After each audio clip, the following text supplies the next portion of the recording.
Thank you, Honorable Senators.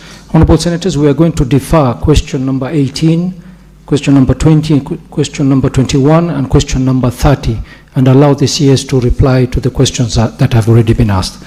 Cabinet Secretary.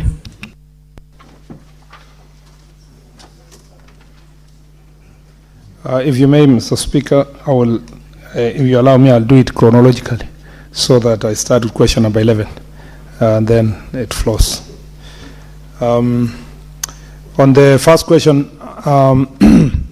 related to Witima Anglican Church, that is question number 11. Mr. Speaker, asked by Senator Ojenda. For part one, Mr. Speaker, concerning the circumstances under which police officers were deployed and the identities of those who authorized and commanded the operation. Mr. Speaker, on 25th of January 2026, it was reported at Witima Police Station that unknown individuals lobbed tear gas canisters inside Witima SK St. Peter's Church during service that was attended by, among others, the former impeached Deputy President Rigathi Gachagua. It was further reported that the attackers were dressed in civilian attire, had concealed their identities, and were operating motor vehicles believed to be associated with the police service.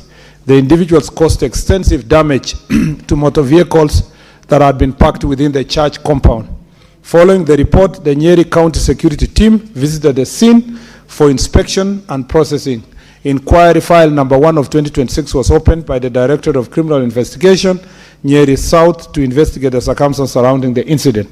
Subsequently, the Inspector General of Police directed the Internal Affairs Unit to take over investigations in order to ensure an independent and impartial inquiry, particularly in light of the allegations suggesting possible involvement of police officers. The Internal Affairs Unit has since submitted a preliminary report indicating, among others, the findings that the church leadership confirmed that they were not informed in advance of the visit by Mr. Rigathi and his entourage, and neither the police nor other government authorities were notified of the planned visit. 2, the attack appeared to be linked to local political rivalries, which may have influenced its coordination and execution. 3, when local police officers attempted to respond to the incident, they were blocked and confronted by members of public who accused them of complicity. Investigations are ongoing to identify and apprehend the perpetrators, and the matter is pending under investigations. But Part B, Mr. Speaker, steps taken by police commanders to ensure deployment and conduct were consistent with constitutional and national police service standards.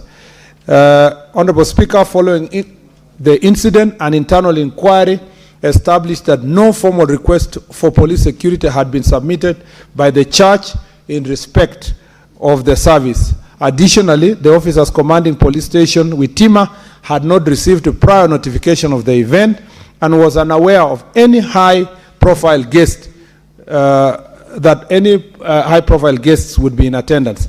As a result, there was no sanctioned police deployment for the event, and the officers who responded did so after the incident had already been reported in line with their statutory duty to maintain law and order.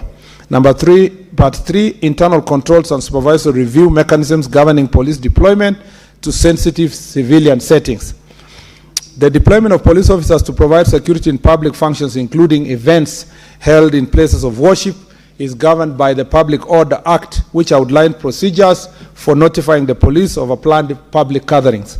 The law requires any person or organization intending to convene a public meeting, procession, or event that may require security arrangement to notify the officer commanding the nearest police station at least 3 days and not more than 14 days prior to the event. Upon receiving such notification, the OCS assesses the anticipated size, risk level, and logistical consideration of the event. Where the available personnel are deemed insufficient, the matter is escalated through the chain of command for authorization of additional officers. An operation order is then issued to guide the deployment and conduct of officers in accordance with the Constitution and the National Police Act 2011. In the case of Witima Church incident, these internal control mechanisms were not activated because the police were not notified in advance of the visit of the former Deputy President and his entourage. Number D, regarding measures put in place to ensure the future deployments are properly approved, documented, and supervised. Honorable Speaker, notwithstanding the statutory requirements for prior notification, police commanders have been directed to enhance situational awareness within their jurisdiction by proactively monitoring scheduled events, including social and religious gatherings that may not ordinarily trigger formal notification requirement.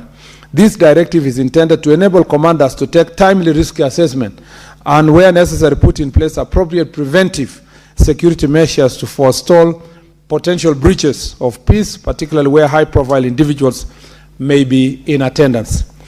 Honorable Speaker, the government remains committed to upholding the professionalism, neutrality, and constitutional mandate of the National Police Service. Any officer found to have acted outside the law or established procedures will be subjected to appropriate disciplinary and legal action upon conclusion of the ongoing investigations. Thank you, Honorable Speaker. I will go to the, I don't know if you had number 12. Yes. Yes, sorry. On number 12, regarding the murder of, as I've said before, my former teacher,